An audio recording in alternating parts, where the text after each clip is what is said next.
Hi student, welcome again. This is the part 5 of solution chapter. In this part we will solve some numericals based on the molarity and molality. Let us discuss. The first question is calculate the molarity of a solution containing 5 gram of NaOH in 500 ml of solution. कोई भी numerical solve करने का तरीका है कि जो भी हमें पूछा गया है उसके फार्मूले हमें मालूम हो। तो मोलैरिटी यहाँ पूछी गई है, तो मोलैरिटी का फार्मूला होता है number of moles of solute upon volume of solution in litre. तो यहाँ नंबर ऑफ मोल्स नहीं दिए गए हैं, तो नंबर ऑफ मोल्स का मैं पहले भी फार्मूला और एक बताया हूँ। नंबर ऑफ मोल्स मीन्स होता है मास अपॉन मोलर मास। तो ये फार्मूला और रीअरेंज हो सकता है। मोलैरिटी इक्वल टू हो जाएगा मास of solute upon molar mass of solute divided by volume of solution in litre.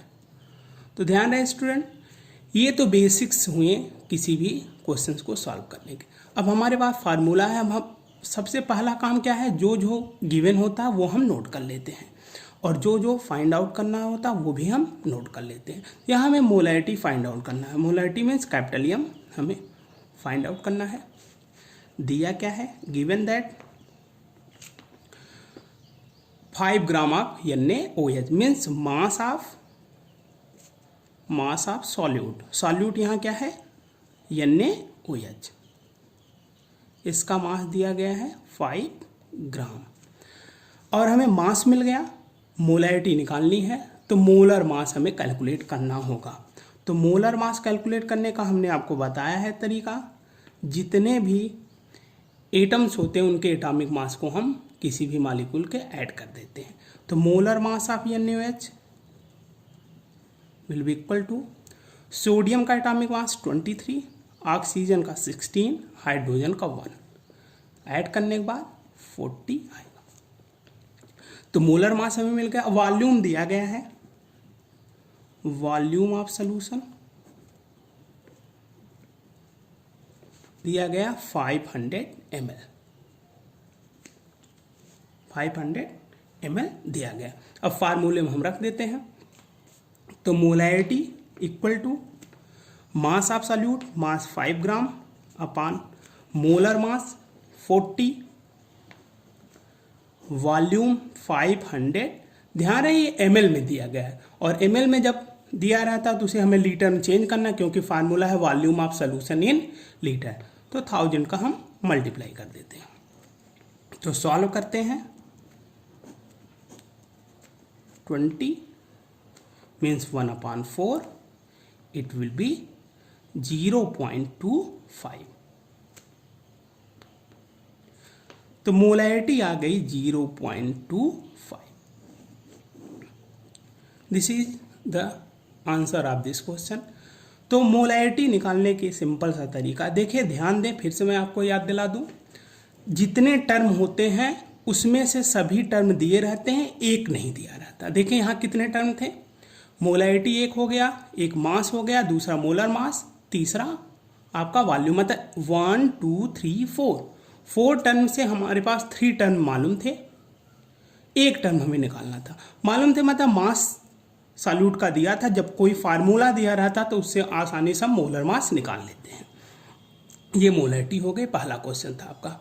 दूसरे क्वेश्चन की तरफ हम बढ़ते हैं। अगर बात किया जाए, और हाँ ध्यान दें स्टूडेंट, पिछले वीडियो में मैंने आपको मोल फ्रैक्शन के क्वेश्चन बताए थे, तो उसमें आपने देखा होगा, रीचेक किया होगा, तो कैलकुलेशन में एक जगह आपको प्रॉब्लम आई होगी। आपने देखा होगा कि एक जगह गलतियां थी।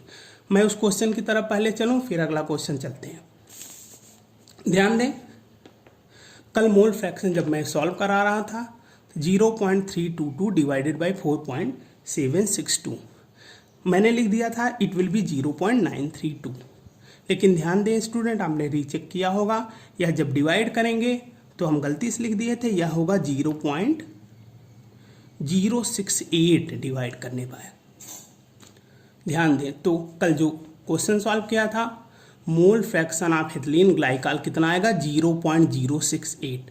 आपने रीचेक भी किया होगा।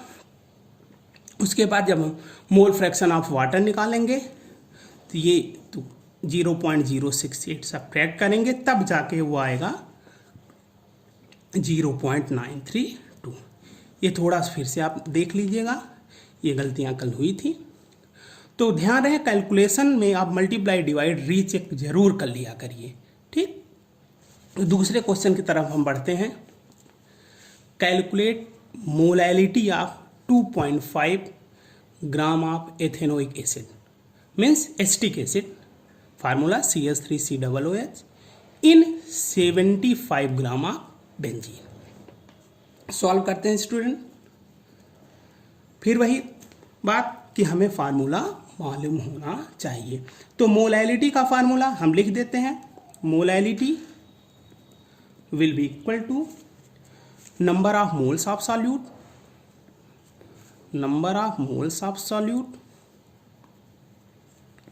divided by mass of solvent in kg, ध्यान रहे फार्मूला मालूम होना जरूरी है। अब हम देखेंगे क्या क्या हमारे पास है और क्या कैलकुलेट करना है। ध्यान रहे मोलैलिटी मीन्स स्मॉल m से डिनोट करते हैं, मैंने बताया था। तो मोलैलिटी शुड बी कैलकुलेटेड। अब सेकेंड हमारे पास दिया गया 2.5 gram of ethanoic acid means mass of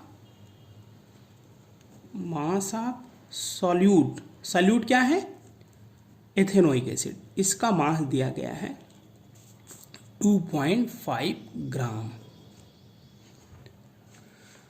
अब हमें कैलकुलेट क्या करना है, हम फाइंड आउट करें molar mass of, molar mass लिख लेते हैं, हम आसानी से कैलकुलेट कर सकते हैं। Molar mass of ethanoic acid, molar mass निकालना मैंने बताया भी है कि सबके एटॉमिक मास को हम क्या कर देंगे, ऐड कर देते हैं।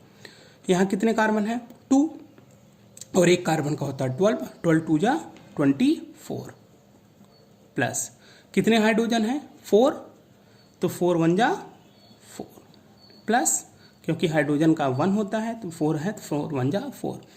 ऑक्सीजन 2 है तो एक ऑक्सीजन का 16 होता है, 16 2 जा 32 और जब हम ऐड करेंगे तो यह आता है आपका 60 ग्राम पर मोल। ये मोलर मास हो गया। अब ध्यान रहे अब फार्मूला हमारे पास मोलैलिटी है और नंबर ऑफ मोल्स में बता भी चुका हूँ, it will be mass upon molar मास रख देते हैं। तो molality equal two moles of solute में मास अपॉन मोलर मास, मास कितना दिया गया है 2.5 divided by molar mass is 60 and mass of solvent, और मास ऑफ सॉल्वेंट आपका दिया गया है 75 ग्राम।